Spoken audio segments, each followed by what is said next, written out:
Welcome. Baggedmilk. How's the vacay? Good? Not too bad. We all got sick. We were just talking about that. You got sick too. Yeah, I got sick. Summer colds, man. The worst. Man, I don't get summer colds very often, but it's worse than any other time of the year. It hits you harder, and I don't know why. I went hard on the Dayquil all week last week. Oh, did you? Casual buzz, just coasting through the week. That is the nice part. You can get buzzed at work. Yeah, exactly. That stuff messes me up. Do you think people get addicted to it? You have to, right? Yeah. Well, I know people that get addicted to that nose spray too, right? The Dristan. Yeah. Okay, we did speaking of addictions, we did a topic today about shooters. What's your favorite shooter? I'm a tequila guy. Tequila. Really, eh? Yeah. When I came to the nation, they were all about taking shots of Jack, and I hate Jack. Yeah. It's probably arguably the worst shot I could get. See, I like the shot of Jack Daniels, chase it with some pickle juice. Yeah, see, I just can't do the Jack. I I can't get past the Jack to the pickle juice. Tough. So I turned the whole company towards tequila just because I'm selfish, and that's what I care about. It was a gradual move over that way, and now you're all tequila. I can do Jameson.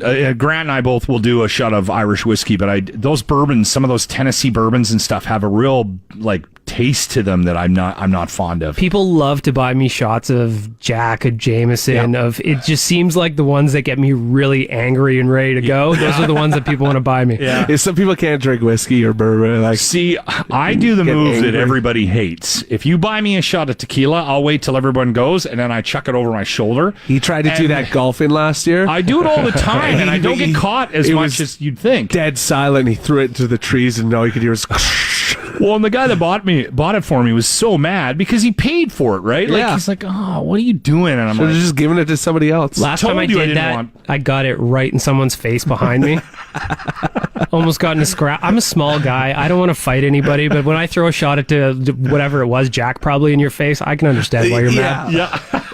Okay, Eric Carlson, there's a lot of conversation revolving around him right now. Is he going to be a Send next year? Absolutely not. I just can't see it. There's no way. After what happened with Hoffman and just like the lowball offer that the Senators gave him, just kind of like, hey, here's a contract offer that's below what you're worth. No, just so they can say that they offered him a contract. Yeah, and then they're going to try and spin it like, oh, we tried to offer him something and he didn't want it, and now he's gone. He's a bad guy for trying to cash in. Like, no, forget about it. Okay, so it's done. I think that ship sailed. Yeah. And it doesn't matter also like who they get back for him. It's going to be a bad trade because when you send out the best player in the trade, you lose the trade. Yeah.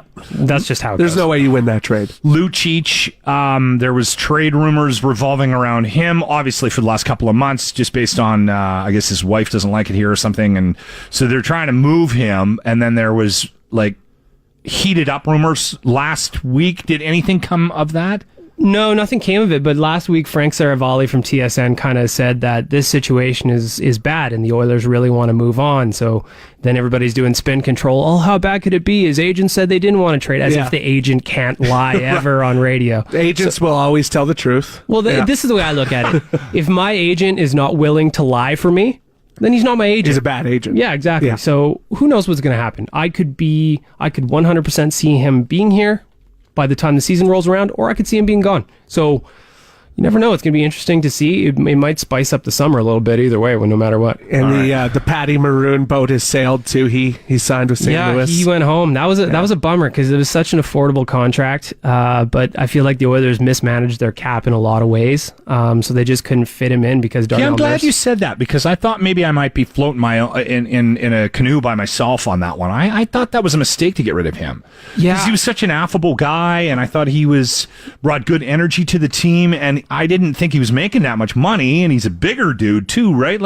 That one made no sense to me. Yeah, I mean, when you look at some of the moves that have been made, even just this summer, the backup goalie, Mikko Koskinen, he's probably overpaid by $1 million.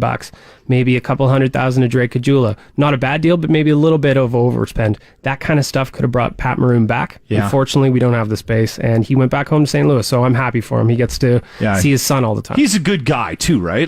Good guy. So you want something like that to happen for him. 100%. He was, I don't know if you guys saw it while you were away, but he actually was back here in Edmonton kind of moving stuff out of his apartment. Oh, okay. A local teacher reached out to him on Twitter and said, hey, I have a student that's a massive fan of you.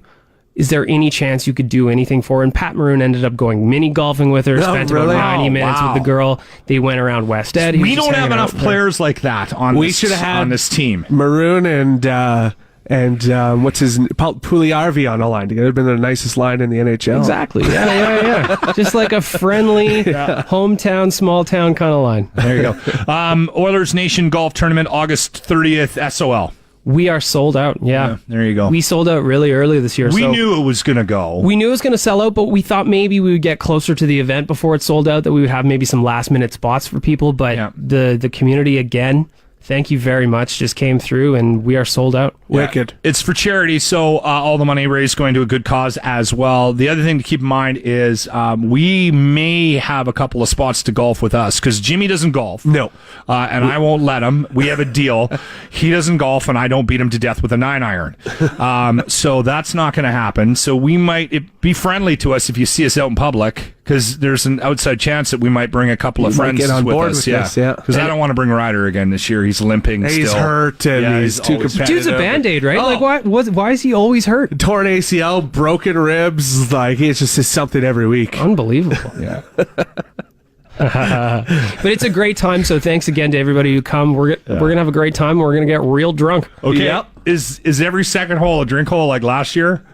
We wanted to go over half the holes at drink holes this year, so I think we may have more than every second hole this year. There it is. Baggedmilk from Oilersnation. Thanks for the visit, my friend.